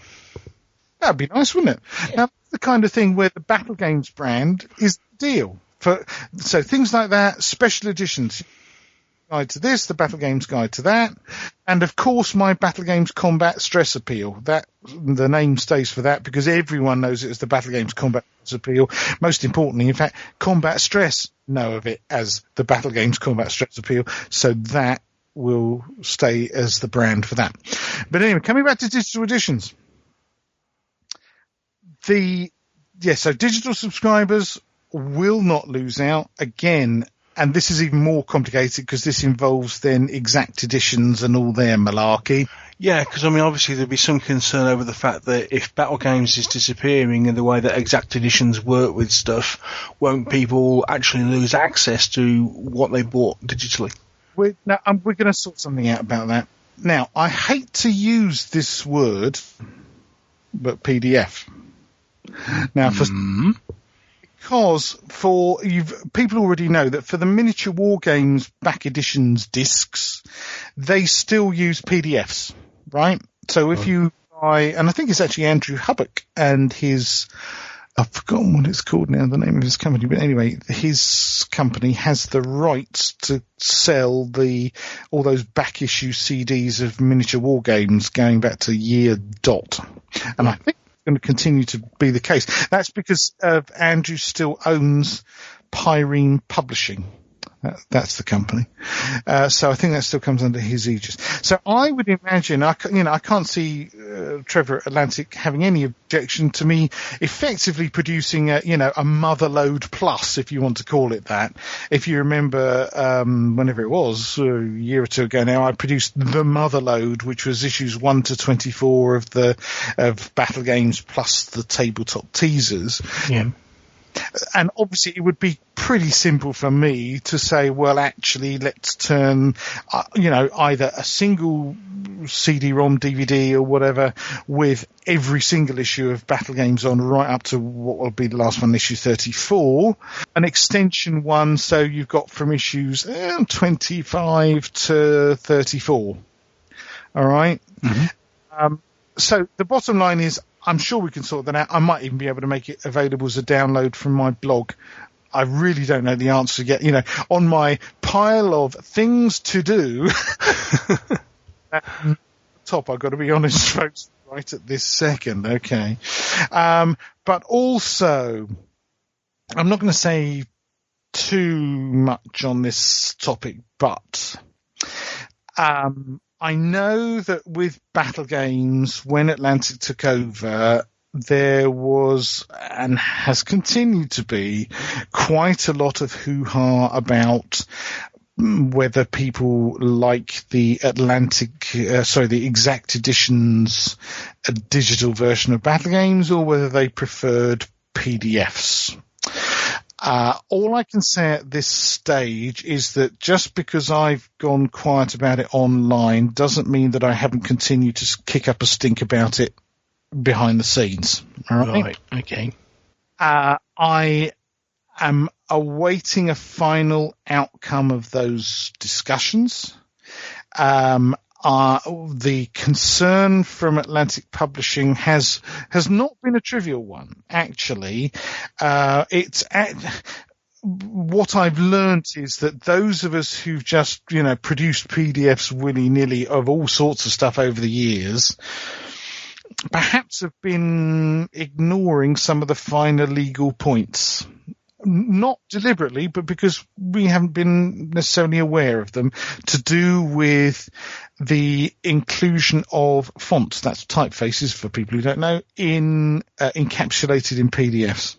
Now, I've been seeking to give Atlantic Publishing reassurances about this, and they've been listening. All right? And I can say at the moment, If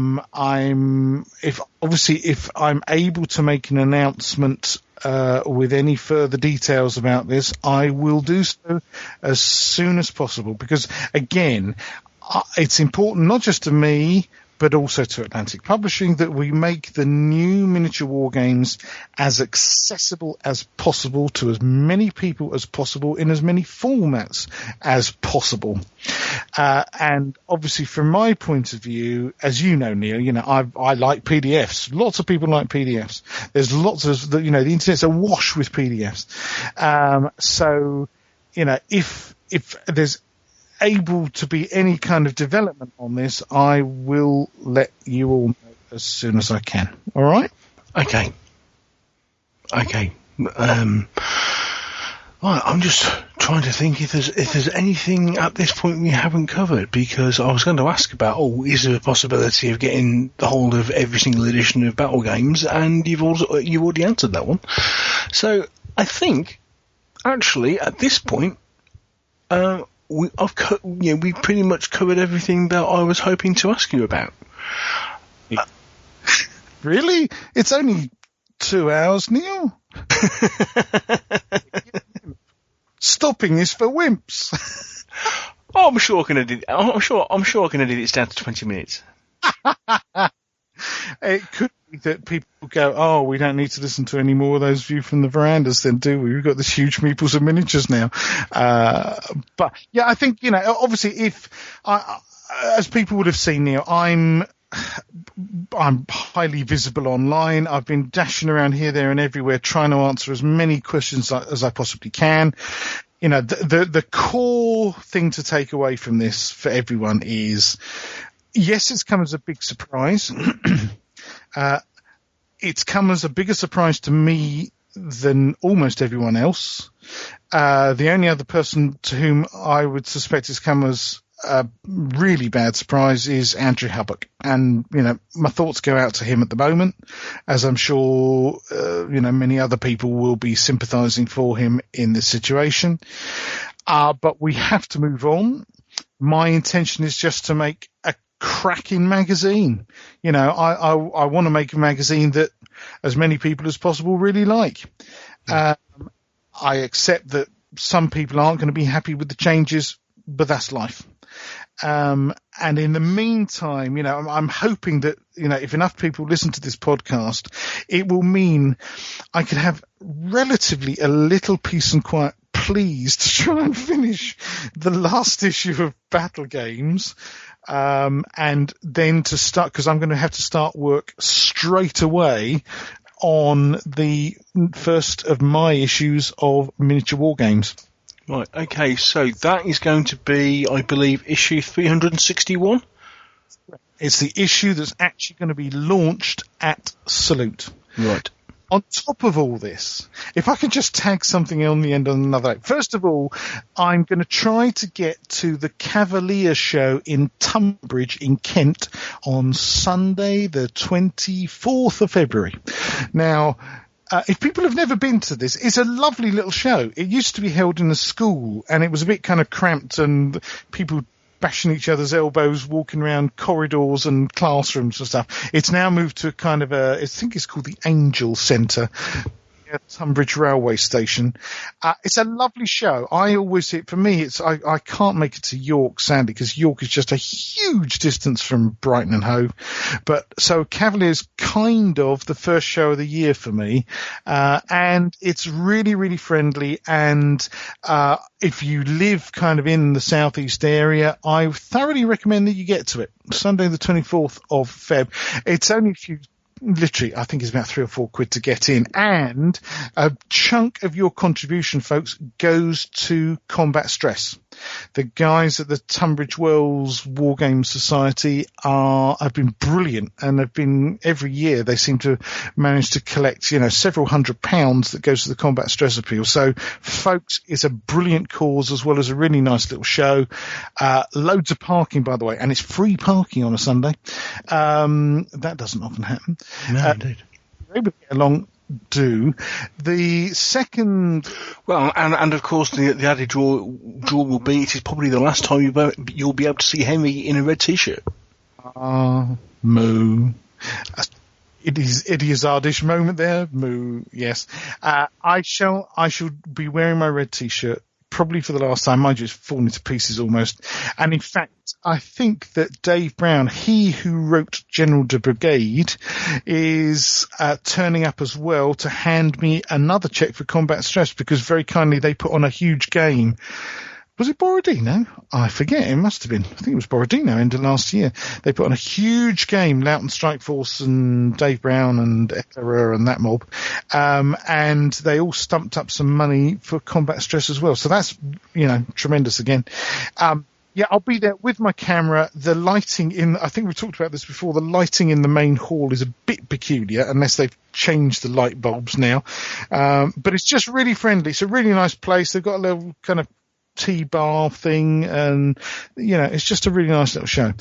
Also, before I go, Neil, I couldn't end without pointing out to people that the Wargaming Compendium is now completely out of my hands. Oh, and also the event that we talked about in View from the Veranda 10, the fact that we said that imminently you would be without a book. It's gone today, literally. I forget what day. Hang on a second. I thought it went last week.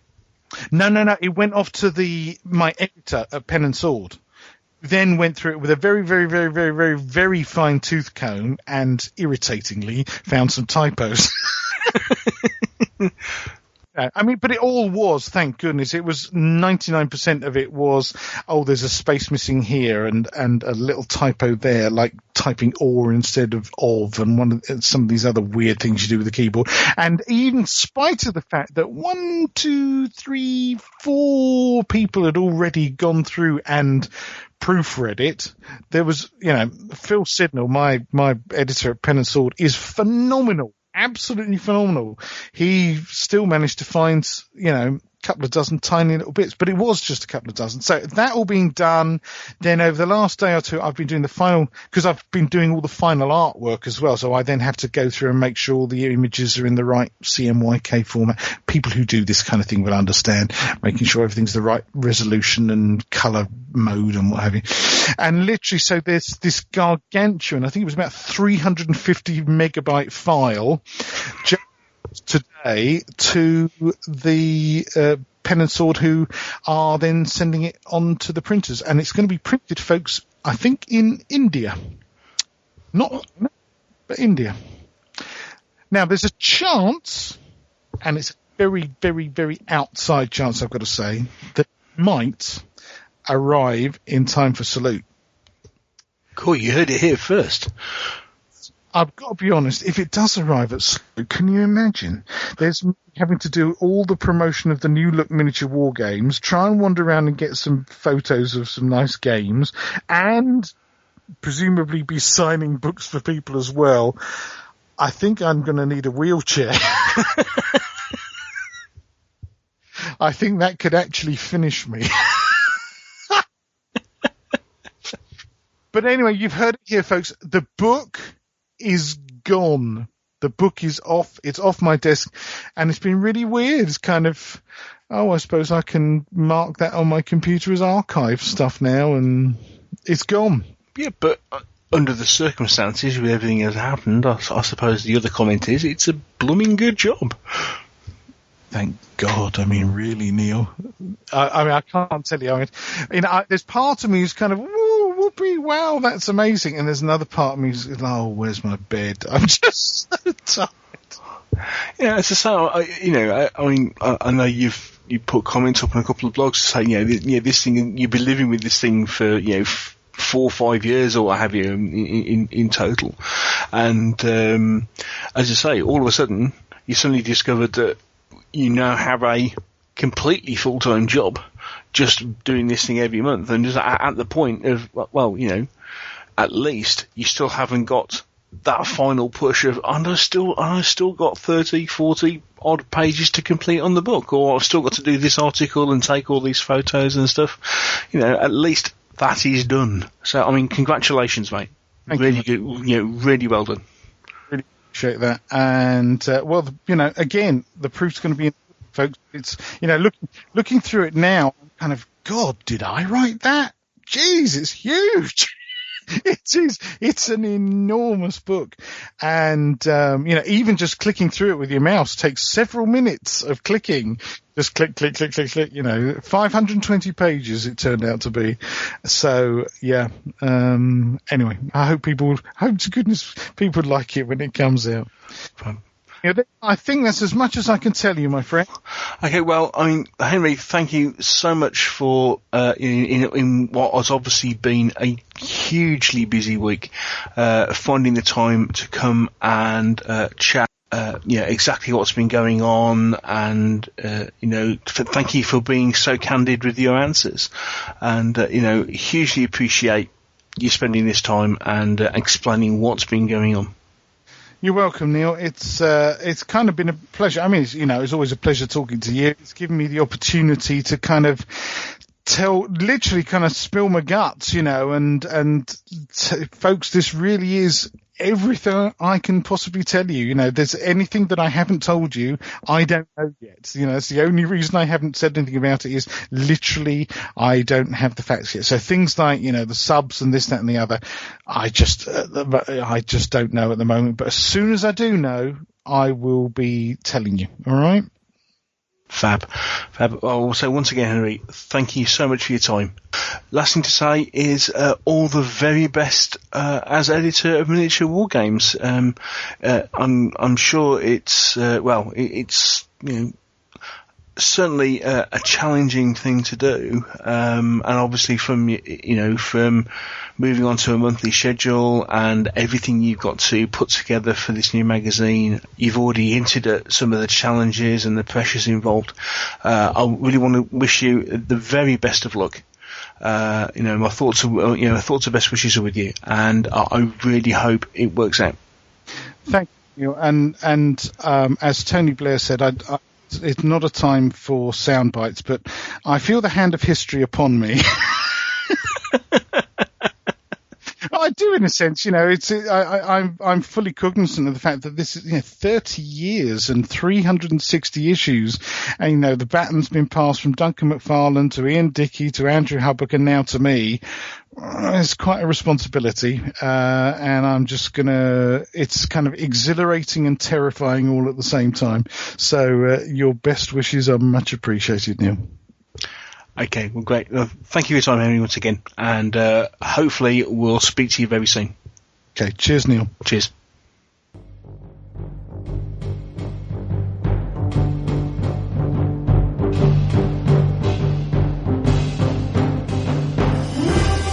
The Meeples and Miniatures podcast is very happy to be sponsored by Coat d'Arms Paints. Now, Coat d'Arms have been supporting miniatures painters with their products for well over 20 years in some way, shape or form. Their current range is 150 sets of acrylic paint, which are available both as individual colours, but also in paint sets depending on period. Things such as the Ancients paint set, the World War II German, World War II American, World War II Russian paint sets, and they also include things like an ACW set and even a Horsetown set. That's one way to purchase your paints. And they also do triads.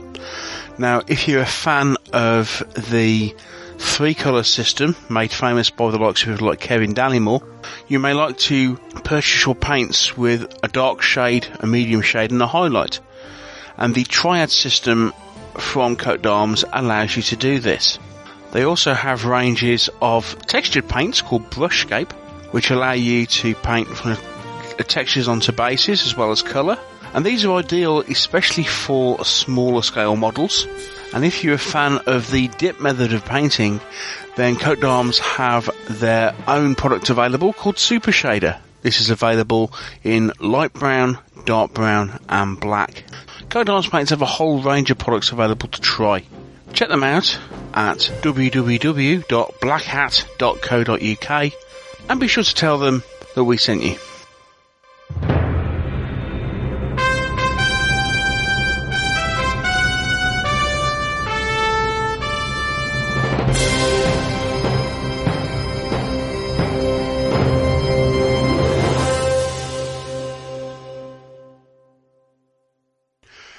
So there you have it.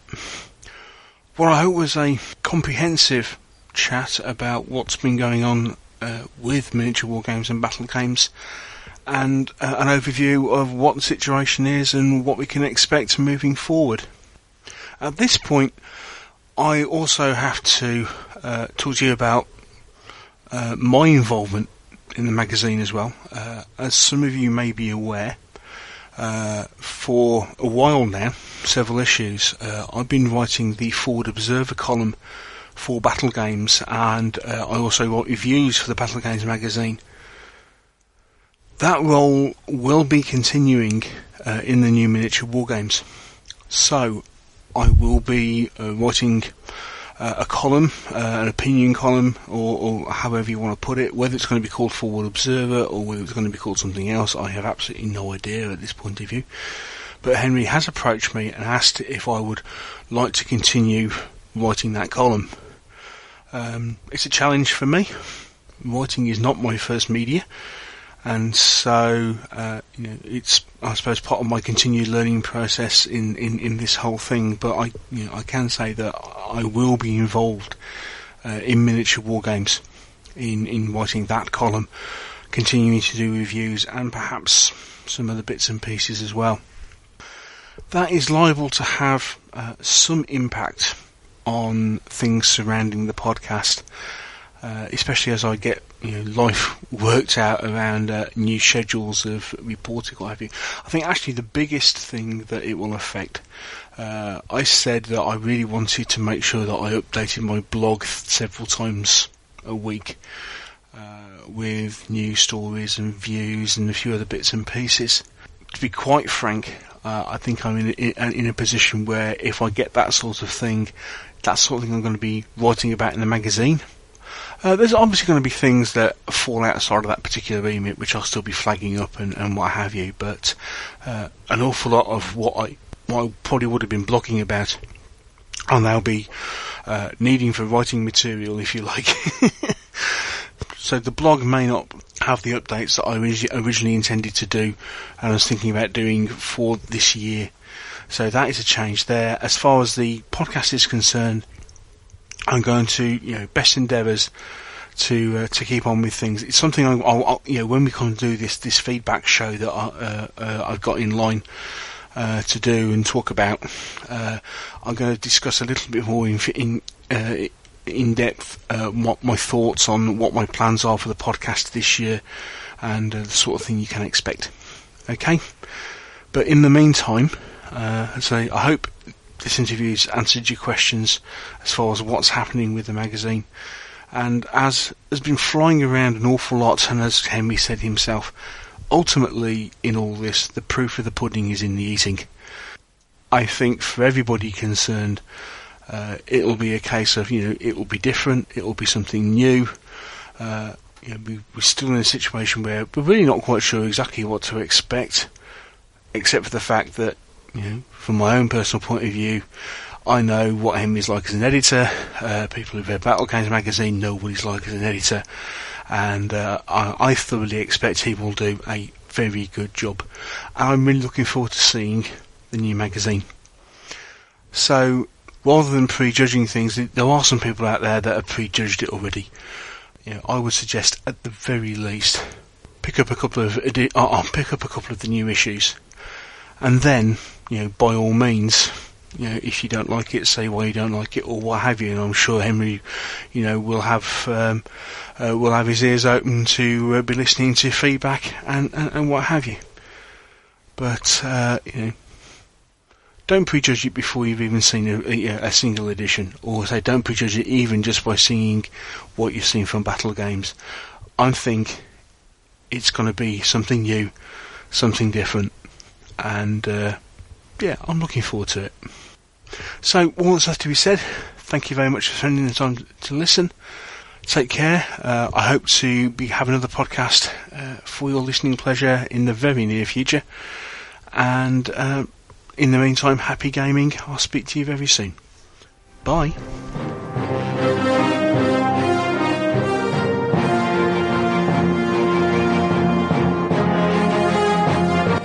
Thank you for listening to the Meeples and Miniatures podcast. If you want to know more about Meeples and Miniatures, there are several things you can do.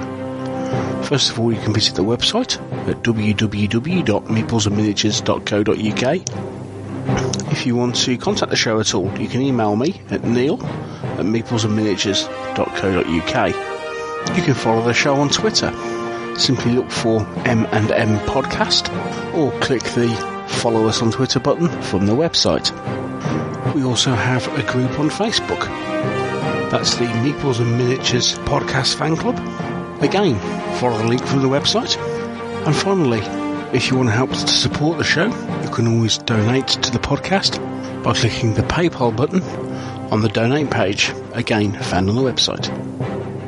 Once again, thank you for listening. I hope you've really enjoyed the show. Take care, and I'll speak to you soon.